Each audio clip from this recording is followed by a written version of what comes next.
అందరికీ నమస్కారం. ముఖ్యంగా నెల్లూరు నగరపాలక సంస్థ పరిధిలో ఇటు పొట్టేపాలెం కావచ్చు, అదేవిధంగా పొర్లుకట్ట సమీపం నుంచి అటు వెంకటేశ్వరం భగత్ సింగ్ కాలనీ ప్రాంతాల నుంచి ఇసుక ట్రాక్టర్లోను ఎద్దుల బండ్లోనూ తరలిస్తున్నటువంటి వాహనదారులకు ఒక ముఖ్యమైన గమనిక.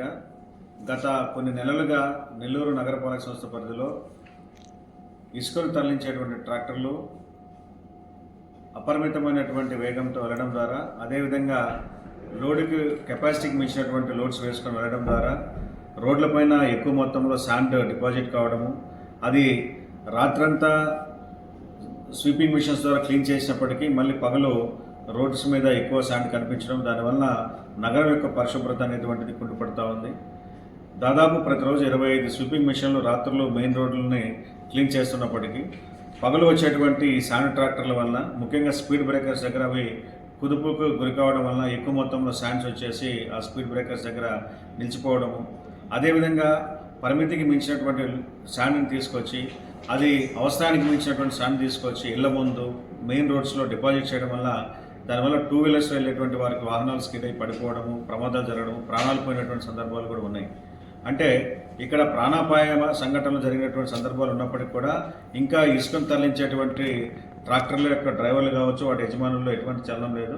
అందుకు సంబంధించి ఈ రోజున డీడీ మై శ్రీనివాసరావు గారు, MVI motor vehicle inspector Karthik Pawan గారి సమక్షంలో ఇక్కడ ఒక జాయింట్ మీటింగ్ ఏర్పాటు చేయడం జరిగింది. దీన్ని తదుపరి జిల్లా కలెక్టర్ గారి దృష్టికి, అదేవిధంగా ఎస్పీ గారి దృష్టికి, గతంలో జరిగినటువంటి డిస్ట్రిక్ట్ రోడ్ సేఫ్టీ కమిటీలు ఆల్రెడీ ఈ విషయాన్ని చర్చించడం జరిగింది. కాబట్టి ఈ ట్రాక్టర్ని తరలించేటువంటి వాహనాలు, ముఖ్యంగా ట్రాక్టర్ డ్రైవర్స్కి, ఓనర్స్కి, అదేవిధంగా ఎద్దుల బండ్ల వాళ్ళకి ముఖ్యమైన సూచన ఏంటంటే, మీరు శాండ్ రీచ్ నుంచి బయలుదేరేటప్పుడే పూర్తిగా మీ శాండ్ని కవర్ చేయాలి టార్పాలిన్ పట్టలతో. అది చిరిగిపోయిన పట్టలు ఏదో పట్ట వేసామని కాకుండా పూర్తిగా శాండ్ దొర్లి కిందికి రాకుండా ఉండేటట్టు చూసుకోవాలి. అదేవిధంగా ఆ ట్రాక్టర్ బాడీ చుట్టూ ఉన్నటువంటి శాండ్ కూడా అక్కడే క్లీన్ చేసుకోవాలి.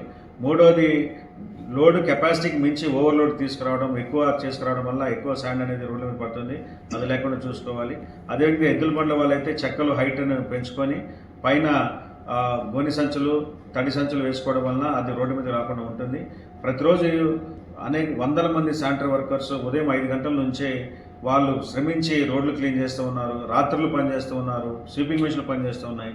అయినా కూడా రోడ్ల మీద శాండ్ ఎక్కువ మొత్తంలో డిపాజిట్ అవుతుంది. దీనికి ప్రధాన కారణం ఈ అశాస్త్రీయబద్ధంగా ఈ ట్రాక్టర్స్లోనూ ఎద్దుల బండ్లోనూ శాండ్ తీసుకోవడం వలన ఇలా జరుగుతుంది. కాబట్టి అందరూ కూడా దీన్ని గమనించి అటువంటి పరిస్థితులు పునరావృతం కాకుండా మీకే మీరు చర్యలు తీసుకోవాలి. మీకు ఇటు రోడ్డు ట్రాన్స్పోర్ట్ డిపార్ట్మెంట్ నుంచి, ఇటు మైనింగ్ డిపార్ట్మెంట్ నుంచి కూడా నోటీసులు జారీ చేస్తారు. కాబట్టి అందరూ కూడా సహకరించి నగర పరిశుభ్రతకి మీరందరూ కూడా పాటుపడాలని, అదేవిధంగా గతంలో జరిగినటువంటి ప్రమాదాలు మళ్ళీ పునరావృతం కాకుండా ప్రజల యొక్క ప్రాణాలు కాపాడేటువంటి బాధ్యత మనందరి మీద ఉంది. కాబట్టి ఆ విధంగా కూడా మీరు పబ్లిక్ సేఫ్టీ పరంగా మీరందరూ తగు జాగ్రత్త తీసుకోవాలని చెప్పి ఈ సందర్భంగా తెలియజేస్తున్నాను.